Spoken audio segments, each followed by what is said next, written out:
اعوذ باللہ من الشیطان الرجیم بسم اللہ الرحمن الرحیم سورہ الاحزاب جی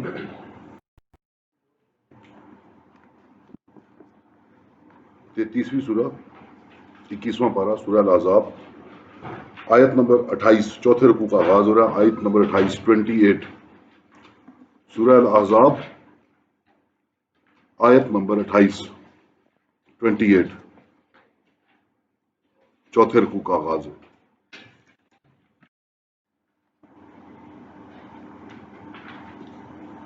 أعوذ بالله من الشيطان الرجيم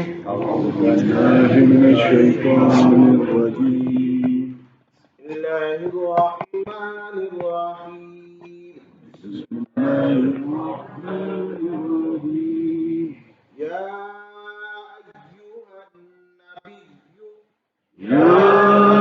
أيها النبي قل لأزواجك إن كنتن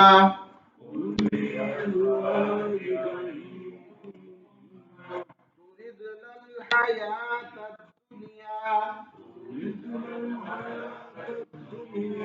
وزينتها فتعالينا أمتعكن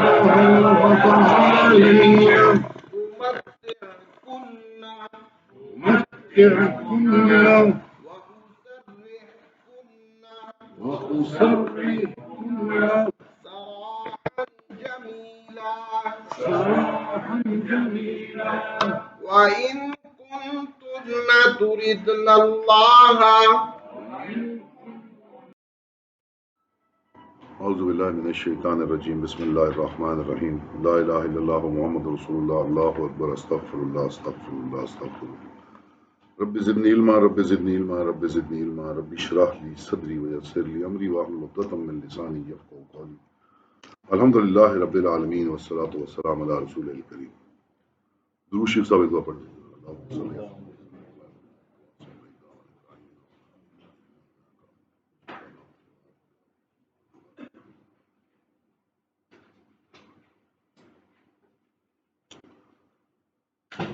سورہ الاحزاب کا سلسلہ جاری ہے جی اور پچھلے رکوع کے آغاز میں آپ نے دیکھا کہ اللہ تعالیٰ نے فرمایا تھا کہ لقد کان لکم فی رسول اللہ اسوۃ حسنہ اور یہ عین لڑائی کے درمیان میں اس کے اوپر بڑی تفصیل سے ہم نے بات کی تھی کہ عین غزوہ احزاب جب چل رہا ہے اللہ تعالیٰ اس کی ڈی بریفنگ فرما رہا ہے تو درمیان میں یہ ذکر ایک دم کیوں آ گیا اس کے اوپر کافی تفصیل سے ہم نے بات کی تھی کہ نبی پاک صلی اللہ علیہ وسلم کا جو اسوہ ہے وہ تو ویسے ہر چیز ہی ان کی قابل اتباع ہے اور ہر چیز کے اوپر غور کرنا، لیکن اللہ تعالیٰ نے فرمایا کہ یہ جو مشکل گھڑی تھی خاص طور پہ غزوہ احزاب کی، اس کے اندر آپ دیکھیں اپنے نبی پاک صلی اللہ علیہ وسلم کا کردار دیکھیں اور ان کا اخلاق دیکھیں کہ کس طرح اس غزوے کو کس طرح کنڈکٹ کیا، جس کو اس کی ساری سختیاں وہ سارے ہمارے ساتھ۔ اور اب یہاں سے جو آج ہم نے پڑھا وہ ذکر شروع ہو رہا ہے امہات المومنین کے بارے میں۔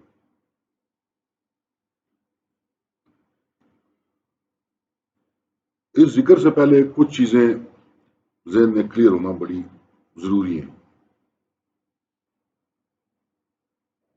ایک،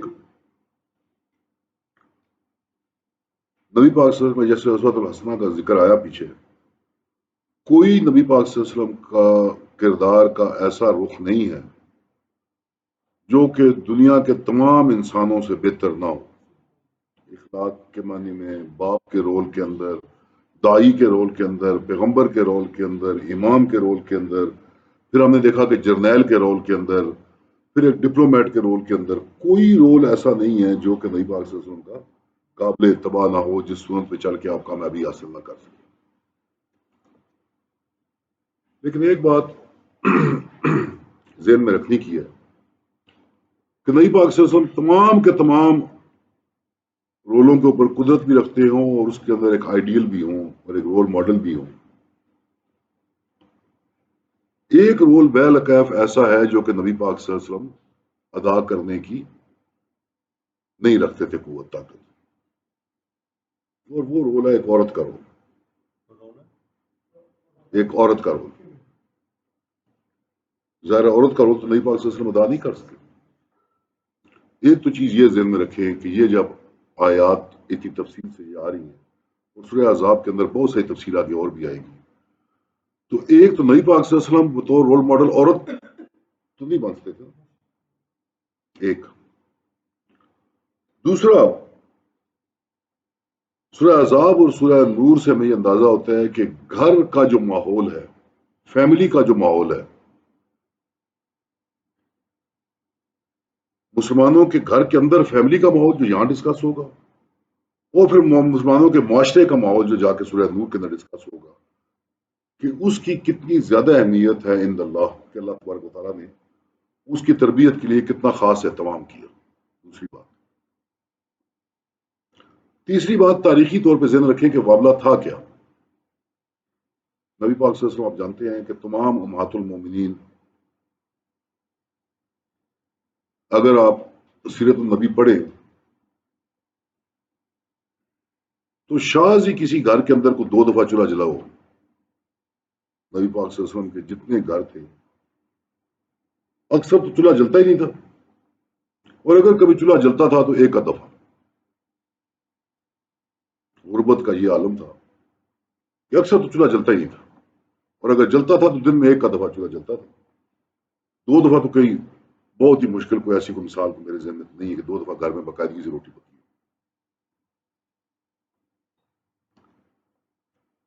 پھر جس وقت یہ غزوہ احزاب ختم ہوا ہے تو آپ کے ذہن میں ہوگا کہ ساتھ ہی مسلمانوں نے بنو قریظہ پہ جا کے حملہ کیا. بنو قریظہ سے جو مال غنیمت آیا وہ بہت ہی زیادہ مال غنیمت، بہت زیادہ مال غنیمت، کیونکہ یہودی جو ہے وہ بڑے تگڑے تھے، بڑا پیسہ دولت ان کے پاس، زمینیں تھیں، باغات تھے، بہت سرسبز زمینیں تھیں. تو مسلمانوں کے پاس بہت زیادہ مال غنیمت آیا.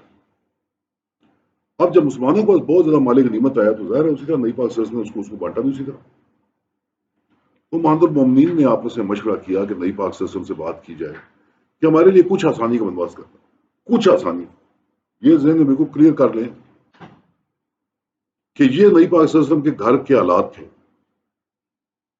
انہوں نے جا کے کوئی خزانے نہیں مانگے، کوئی زیور نہیں مانگے، کوئی یہ نہیں کہا کہ جی ہمیں بہت کوئی زیورات میں لد دیں آپ، یا ہمیں جو ہے بہت آپ کو جو ہے نوکر خادم لا کے دے دیں، کچھ آسانی ہو جائے.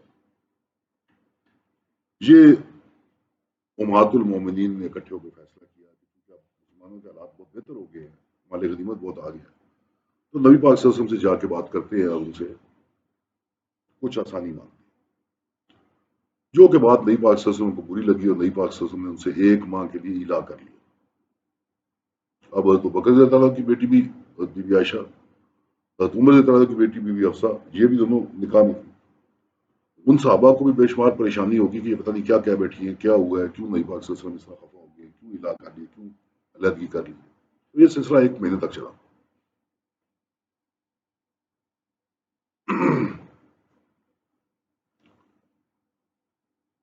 وجہ کیا سمجھ آتی ہے؟ ایک تو جو پیغمبر ہوتا ہے اس کے معیار، اس کے سٹینڈرڈز امت سے بہت اوپر ہوتے ہیں، بہت زیادہ اوپر ہوتے ہیں. مثال کے طور پہ دعوت اور تبلیغ تمام مسلمانوں کو کرنی چاہیے. اعلی کلمت الحق، اللہ کے کلمے کو بلند کرنا ہر مسلمان کی لازمی ڈیوٹی ہے. لیکن کوئی مسلمان پوری زندگی میں خالی اپنے گھر والوں کو کر دے، خالی کوئی ہمسائے کو کر دے، کوئی 2 دوستوں کو کر دے تو بھی ڈیوٹی ادا ہو جاتی ہے. لیکن پیغمبر کی وہ فل ٹائم ایک نوکری، فل ٹائم ایک کام ہے. پھر تہجد کا معاملہ آپ دیکھ لیں، ہماری نفلی نماز ہے، پڑھیں ثواب، نہیں پڑھیں کوئی گناہ نہیں، لیکن پیغمبر کے لیے اس کی حیثیت ایک فرق. تو پیغمبر کے سٹینڈرڈ جو ہیں وہ امت سے بہت اوپر ہوتے ہیں. پھر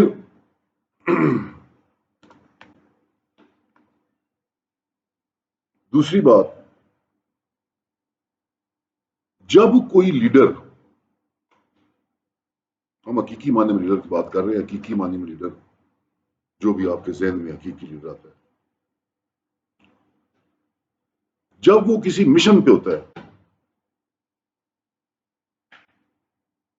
وہ اس مشن سے ہٹ کے کسی بھی غیر ضروری چیز کے اوپر بالکل اس کا دھیان نہیں جاتا.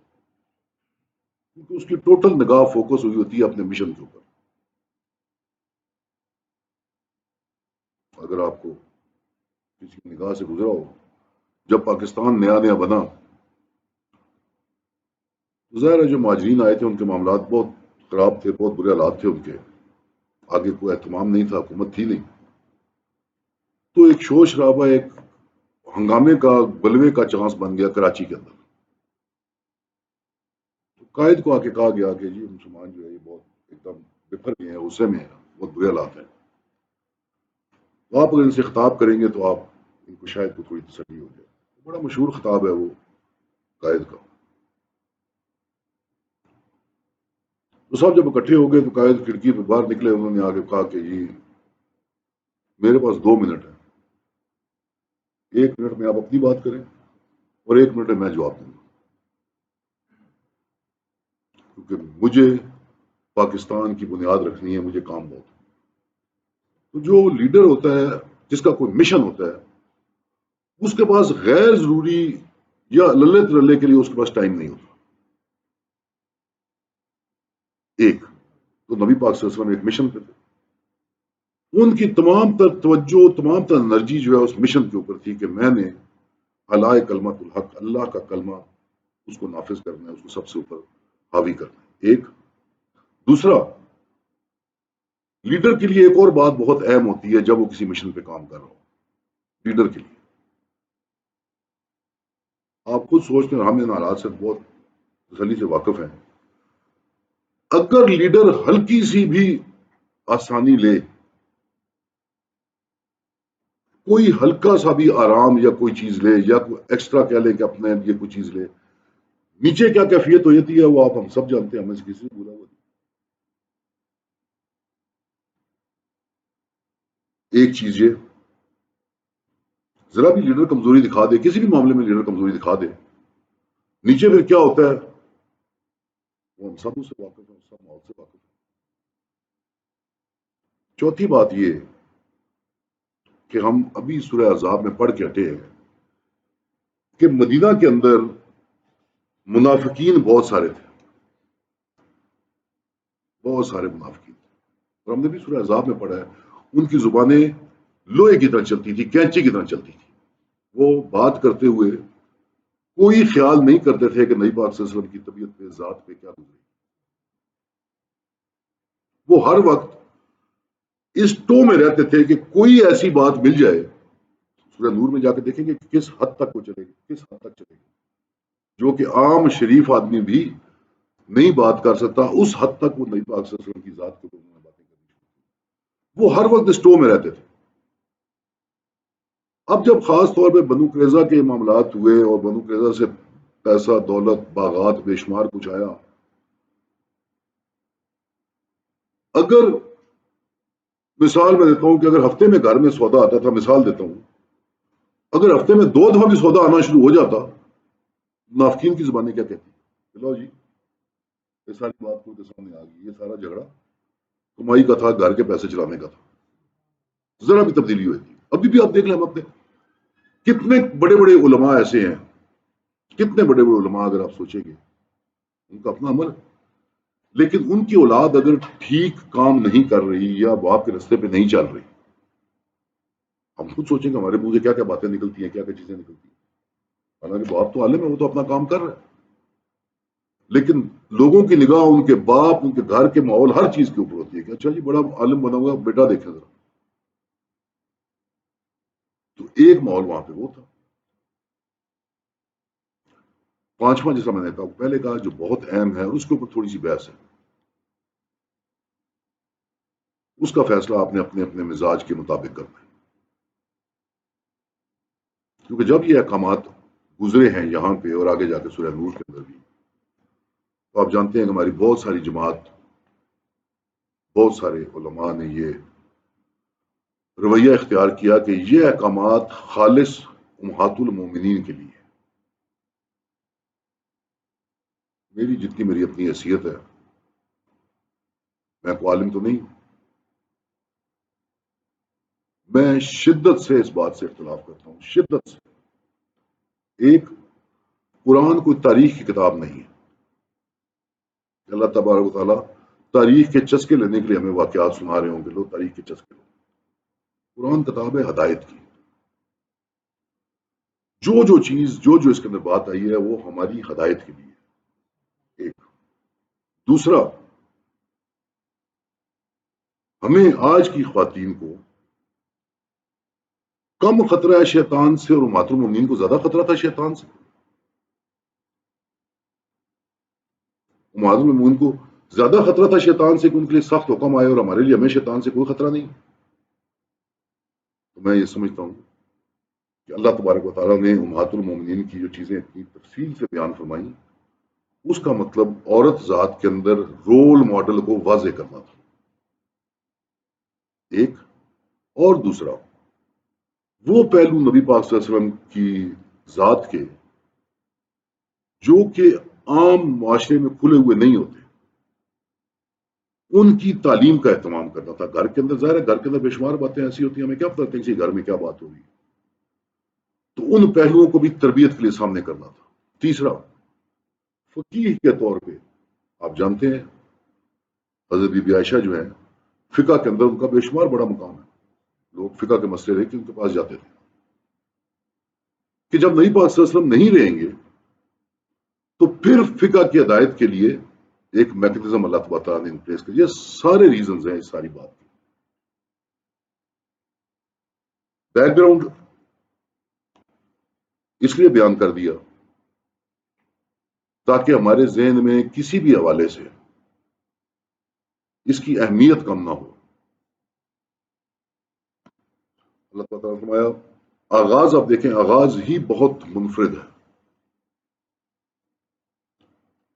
سورہ کا آغاز بھی ایسے ہی ہے۔ سورہ عذاب جو آپ شروع کرتے ہیں، سورہ العذاب کا آپ آغاز دیکھیں، یا ایھا النبی، یہاں سے آغاز ہوا، اور یہاں پہ بھی اللہ تعالیٰ نے فرمایا یا ایھا النبی،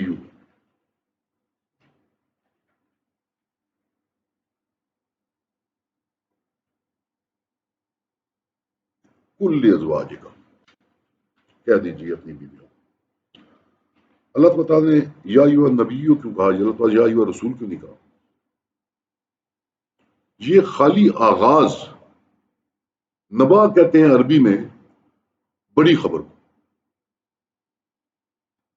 قرآن کے اندر ایک صورت بھی ہے، ان النباء العظیم، ایک بہت بڑی خبر جو بہت عظیم ہے قیامت کے بارے میں۔ تو نبا کہتے ہیں بڑی خبر کو۔ تو نبی کون ہے؟ جو بڑی خبر دینے والا۔ رسول کون ہے؟ جو پیغام لے کر آ رہا ہے، اس کو رسول کہا جاتا ہے۔ اور نبی جو بڑی خبر دیتا ہے۔ آغاز اس طرح ہے کہ جیسے ہی آپ یہ آیت سنیں گے کہ یا ایھا النبی کل ازواجک، تو آپ خود سوچیں کہ امہات المومنین کے ایک دم کان کھڑے ہو جائیں گے کہ وہ بہت بڑی خبر دینے لگے ہیں نبی پاک صلی اللہ علیہ وسلم، کیونکہ اللہ تعالیٰ نے فرمایا کہ یا ایھا النبی، اے بڑی خبر دینے والے، کہہ دے اپنی بیویوں کو اگر تم وہ چاہتی دنیا کا جینا اور یہاں کی رونق، یہاں کی رونق، آپ میں اس بات کو ذہن میں رکھیں کہ نبی پاک صلی اللہ علیہ وسلم کی ازواج امہات المومنین نے کیا رونق مانگی تھی؟ انہوں نے کہا کہ کوئی زیور مانگا تھا، کوئی سواریاں مانگی تھی، وہ کنیزے نوکر مانگے تھے؟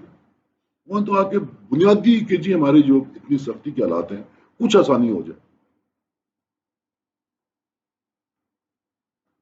تو آؤ کچھ فائدہ دوں تم کو، رخصت کروں بری طرح سے۔ یہ پیغمبر جو اللہ کے مشن پر ہے، ان کے لیے تو ممکن نہیں ہے ان سٹینڈرڈ سے نیچے آنا۔ تو پھر طریقہ یہی ہے کہ آپ کو کچھ دے دلا کے رخصت کر دیں، اور اگر وہ چاہتی ہیں اللہ کو، اس کے رسول کو اور پچھلے گھر کو، تو اللہ نے رکھ چھوڑا ہے ان کو جو تم نے نیکی پر نیک بڑھا۔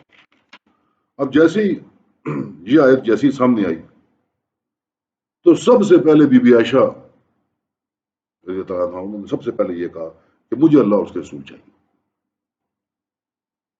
اگر تمہیں چاہیے اللہ اور اس کا رسول اور آخرت کا گھر، تو پھر اللہ نے تمہارے لیے بڑا اجر رکھا ہے۔ اور اگر دنیا چاہتے ہو تو دنیا کے لیے تمہیں ٹھیک ہے، چھوڑ دیا جائے گا کچھ فائدہ دے کر. اور اگر تم اپنا بین السطور یہ سمجھیں کہ اگر تم اپنا معیار بڑھا لو گے، معیار یہ بڑھا لو گے کہ اس دنیاوی چیز کو چھوڑ کے اگر تم اللہ اور اس کے رسول اور جنت کو چن لو گے تو پھر اللہ نے تمہارے لیے بڑا اجر رکھا. تو سب سے پہلے روایات میں آتا ہے کہ بی بی عائشہ نے کہا جی کہ مجھے اور اللہ اور اس کے رسول چاہیے. تو پھر باقی امہات بھی، ساری امہات نے سب نے یہی فیصلہ کیا کہ جی ہمیں اللہ اور اس کے رسول چاہیے. پھر دو چیزیں غور طلب ہیں. یہ انداز مخاطب ذرا غور کریں. یا نسان نبی، پورے قرآن میں کہیں اللہ نے کسی کو اس طرح مخاطب کیا؟ اے نبی کی عورتوں، کہ اللہ نے کہا کہ اے نبی کے مسلمانوں.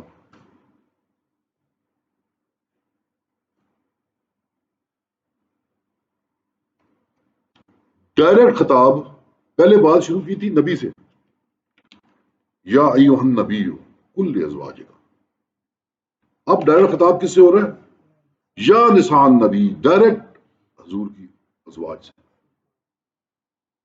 عزت.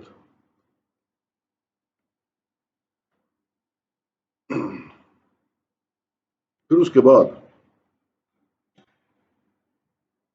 میں یاتی من کن بفاحشہ،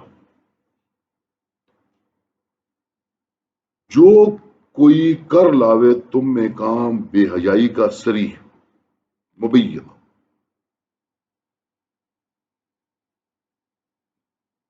بہت سارے اس کے اوپر بہت کچھ لکھا گیا ہے. مفسرین اس جھگڑے میں پڑے کہ جی فاحشہ کا کیا مطلب ہے، فاحشہ مبینہ کا کیا مطلب ہے، اس کا یہ مطلب نہیں ہے. عربی لغت میں مضبوط یاد بات یہی ہے کہ بالکل اللہ تعالیٰ نے یہ فرمایا کہ بے حیائی کا کھلا کام اگر تم نے کیا. ظاہر ہے امہات المومنین میں نے کہا سٹینڈرڈز علیحدہ رہتا ہے. ان کا سٹینڈرڈ کچھ اور ہے جس کو اللہ تعالیٰ بے حیائی کہہ رہے ہیں. عام انسان کی بے حیائی کا سٹینڈرڈ کچھ اور ہے، اس کے لیول کچھ اور ہے، وہ کوئی اور تک جا سکتا ہے. لیکن اس سے زیادہ اہم یہ ہے، آپ خود سوچیں کہ جب اللہ تبارک و تعالیٰ کا اس طرح کا کلام ایک دم آپ کے کان میں پڑے کہ اللہ تعالیٰ کہے کہ یا نساء نبی من یاتی منکن بفاحشۃ مبینہ، تو کیا وہ ان کے کان کھڑے نہیں، اندر سے کانپ نہیں گئی ہوں گی؟ یہ اللہ تبارک و تعالیٰ نے، آپ یہ کہہ لیں کہ ایک باٹم لائن یا ٹاپ لیول آف سٹینڈرڈ سامنے کر دیا کہ شرافت کا معیار بالکل سامنے کر دیا. دونی ہو اس کو مار دوہری، اور یہ ہے اللہ پر آسان. یہ اللہ تعالیٰ نے کیوں فرمایا کہ ذالک علی اللہ یسیر؟ یہ اللہ تعالیٰ نے کیوں فرمایا کہ اگر تم مجھے بے حیائی کا کام کرے گا تو اس کو میں دوہری مار دوں گا. وکان ذالک علی اللہ یسیرا، اور یہ اللہ پر بڑا آسان ہے. کیوں؟ تم یہ نہ سمجھنا کہ پیغمبر کی بیوی ہونے سے تمہارا کوئی اسپیشل سٹیٹس ہے، تمہاری کو بچت کا چانس ہو جائے گا، یا خدا نہ خواستہ اللہ کی مرضی کے درمیان میں پیغمبر کہیں حائل ہوگا. کان ذالک اللہ یسیرا، اللہ کے لیے یہ چیز جو ہے بہت آسان ہے. تو یہ دو تین باتیں ایک دم، ایک تو ڈائریکٹ خطاب فرمایا یا نسان نبی، پھر ایک دم سٹینڈرڈ کیا کہ سب سے پہلے بات کرتے ہیں شرافت کے، ڈیسنسی کے اونچے معیار کی. اور پھر فرمایا کہ تم اپنی اسپیشل پوزیشن کا کوئی ذہن میں خیال مت رکھنا. آپ یہ سمجھ لیں جس طرح کہتے ہیں نا کہ ٹریننگ کا آغاز کیا جا رہا ہے یا اورینٹیشن کا آغاز کیا جا رہا ہے کسی کام کے، کہ یہ ٹریننگ اور اورینٹیشن کا ایک آغاز ہے جس پر اللہ تعالیٰ شوکنگ طریقے سے خطاب کر کے شروع فرماتا ہے. اور جو کوئی تم میں اطاعت کرے اللہ کی اور اس کے رسول کی اور کرے کام نیک، دے ہم اس کو اس کا نیک دو بار، اور رکھی ہم نے اس کے واسطے روزی عزت کی. اور پھر دم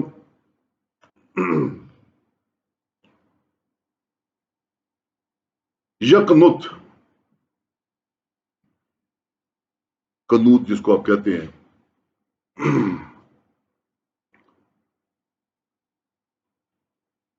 کنوت آپ یہ کہہ لیں کہ سب سروینٹ ہونا. سب سروینٹ کو کیا کہیں گے اردو میں؟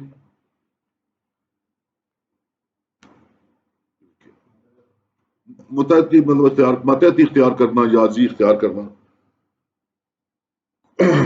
قنوت وہ کیفیت ہے جس میں آپ نہایت تیاری کے ساتھ ہر وقت مالک کی طرف منتظر رہیں کہ مالک کا حکم آئے اور میں خوشی خوشی پورے کروں. یہ کیفیت ہے. اس طرح مالک کی طرف دھیان رہے کہ بس مالک کی طرف سے کوئی اشارہ آئے اور میں خوشی خوشی وہ چیز جو ہے وہ پوری کروں. ورنہ بھی نا اوبے کرنا بھی ہے. اوبے کرنا اور مانی ہے کہ آپ ماننے کے لیے تیار ہیں. آپ تیار ہیں. یہ ہے ولنگنیس ٹو اوبے. مطلب آپ بالکل ہر وقت اس چکر میں رہتے ہیں.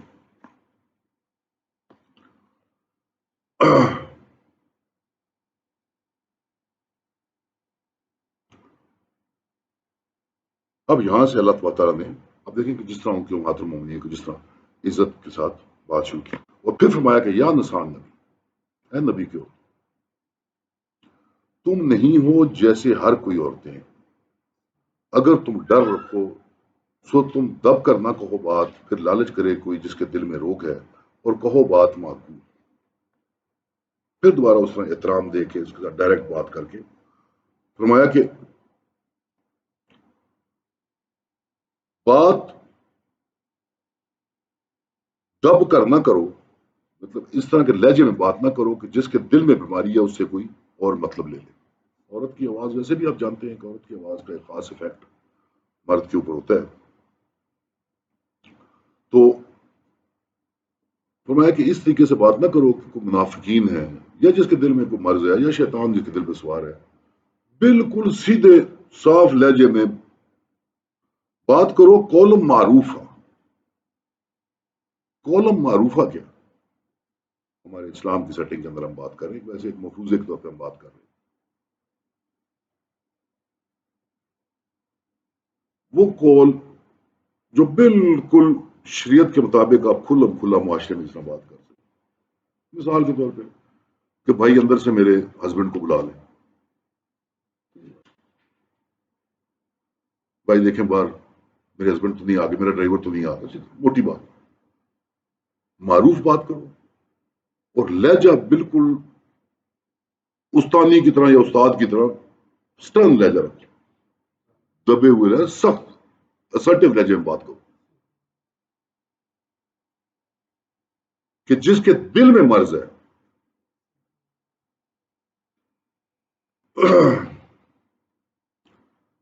اب آپ دیکھیں کہ اس میں ایک چیز بڑی غور طلب ہے.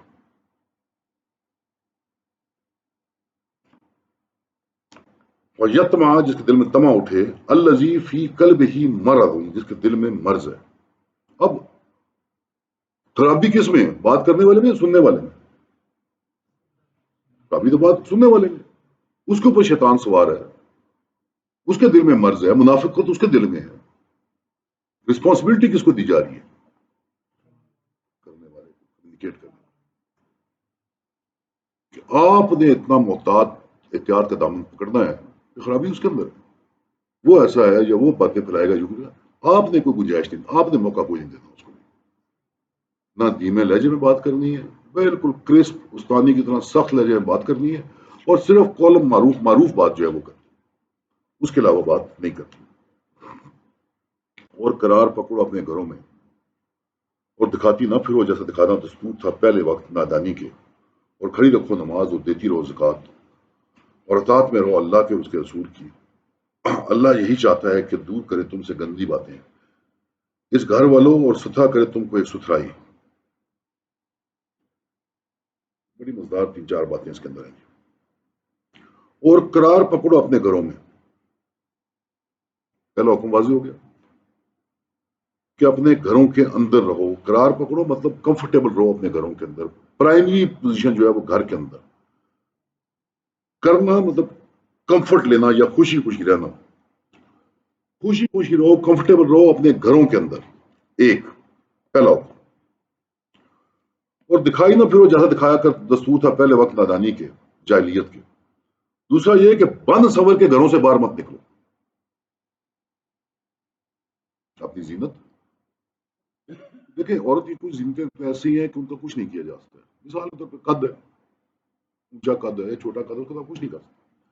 لیکن باقی جو اضافی چیزیں ہیں تو بند صبر کو سنبھالنے کا. اور پھر کیا فرمایا؟ جیسا دستور تھا جاہلیت کے وقت.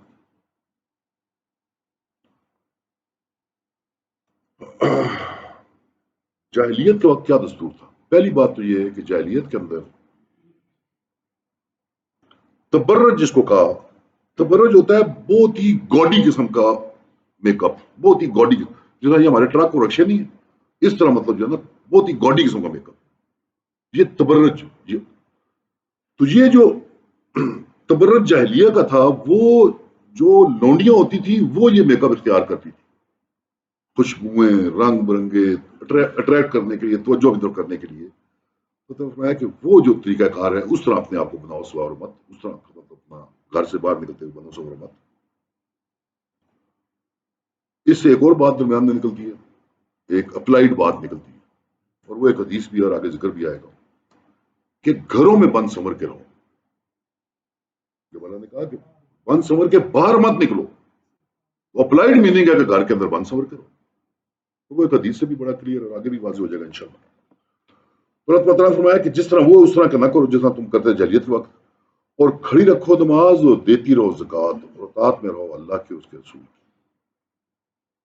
ایک اور نقطہ یہاں پہ کلیئر ہو گیا کہ زکوٰۃ انڈیویجول کا اپنا معاملہ ہے. خاوند کی زکوٰۃ اپنی ہے، بیوی کی زکوٰۃ اپنی ہے. اگر بیوی کے پاس وہ ریسورس ہے اور بیوی اگر وہ ہے اہل انصاب ہے تو وہ اپنی زکوٰۃ دے گی. یہ نہیں کہ جس طرح ہم جنرلی یہ غلطی کرتے ہیں، بس یہ خاوند نے زکوٰۃ دے دی ہوگی، بھی اپنی زکوٰۃ کا خود حفاظت کرو، نمازیں پڑھو، زکوٰۃ دو، اور اطاعت میں رہو اللہ کے اس رسول کی. اللہ یہی چاہتا ہے کہ دور کرے تم سے گندی باتیں، اے گھر والوں، اس گھر والوں کو ستھرا کرے تم کو ایک ستھرائی، تاکہ آپ کو بالکل پاک صاف کر دیں. اور یاد کرو جو پڑھی جاتی ہیں تمہارے گھروں میں اللہ کی باتیں اور عقل مندی، اللہ ہے بھید جاننے والا. اب وہ یاد کر کے رکھے ما یتلا فی بیوتکن من آیات اللہ والحکمہ، جو قرآن آپ کے گھر پڑھا جاتا ہے، جو وحی آپ کے گھروں میں آتی ہے، اس کو یاد رکھیں. کیوں یاد رکھیں؟ میں نے پہلے پوائنٹ آپ کے سامنے کیا کہ ایک رول ان کا بعد میں جا کے رول ماڈل کا بھی ہے، اس کا بھی ہے، فقیہ کا بھی ہے. والحکمہ،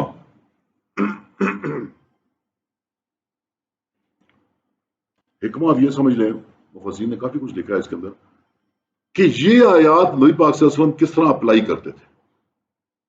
علم کے کانسیکوینس ہوتا ہے نا، ہم لوگ اکثر اوقات علم کے کانسیکوینس کو بھول جاتے ہیں. علم کا ایک کانسیکوینس، اگر ہم نے کہا کہ ذالک الکتاب لا ریب فیہ، اس کا کچھ کانسیکوینس ہے. ہمیں یہ علم آ گیا کہ اس کتاب میں کوئی کجی نہیں، اس کا کچھ کانسیکوینس ہوتا نا. میرے عمل سے نظر آنا چاہیے نا کہ میں نے یہ علم حاصل کر لی. ہر علم کا ایک کانسیکوینس ہے، ہر علم. اور جو کانسیکوینس نظر نہیں آتا، ہم کہتے ہیں یار بیوقوف آدمی، پڑھا لکھا جاہل ہے، یہ گدے کتابیں لدی ہوئی ہیں. کیونکہ ہر علم کا ایک کانسیکوینس ہے جو آپ کے عمل میں نظر آنا چاہیے. تو حکمہ، یہ جو آیات آ رہی ہیں نبی پاک صلی اللہ علیہ وسلم ان کو کیسے اپلائی کرتے ہیں، اس کو بات کو غور سے دیکھیں. کل ظاہر ہے آپ نے امت کو بتانا ہے. ان اللہ کان لطیفا خبیرا، اللہ تبارک تعالیٰ ہر بھید جاننے والا اور بہت خبردار ہے. اور حکمت کے بارے میں ویسے بھی جنرل ڈیفینیشن یہی ہے کہ جب آپ کا عمل آپ کے علم کے مطابق ہو جائے، جتنا آپ کا علم ہے اس کے مطابق آپ کا عمل ہو جائے، تو آپ کہتے ہیں یہ بڑا حکیم آدمی ہے، بڑا سمجھدار ہے.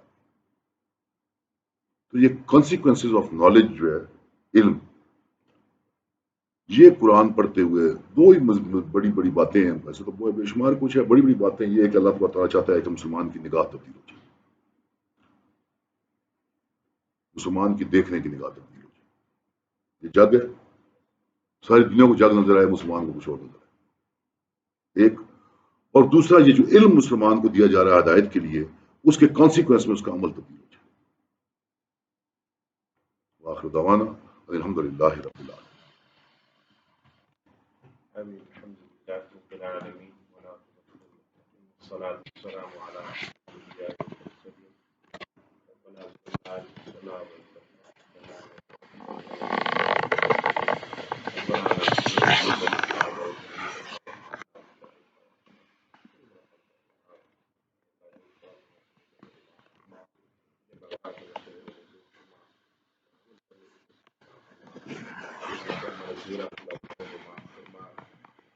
جتنے مسلمان پریشان حال ہیں اللہ ان کی پریشانی کو دور فرما، جتنے مسلمان بیمار ہیں بالخصوص کورونا کی وبا میں جو لوگ مبتلا ہیں اللہ ان سے کاملہ عاجلہ مسلمان نصیب فرما، اے اللہ اور بھی جتنے مسلمان ہیں اللہ ان سب کو سے محفوظ فرما، جتنے مسلمان وفات پا گئے اللہ ان کے صغائر کبائر کو معاف فرما، قبر کی منازل کو آسان فرما، جنت الفردوس میں اعلیٰ مقام عطا فرما، جن لوگوں نے دعاؤں کے لیے کہا یا چاہا ہے اللہ ان کی دلی مرادوں کو پورا فرما، اے اللہ طارق صاحب کی بہن کو بیمار ہیں ان کے طور پہ دعا فرمائے اللہ انہیں صحت کاملہ عاجلہ مستمرہ نصیب فرما، اور بھی جن لوگوں نے دعاؤں کے لیے کہا یا چاہا ہے اللہ ان کی دلی مرادوں کو پورا فرما، مشکلات کو حل فرما، آسانیاں پیدا فرما، اللہ تو ہمیں موت کی تیاری کرنے کی توفیق عطا فرما، ہمارا آخری وقت تو تمہاری زبانوں پر جاری فرما لا الہ الا اللہ محمد رسول اللہ صلی اللہ تعالی علی رسول محمد وعلی آلہ وصحبہ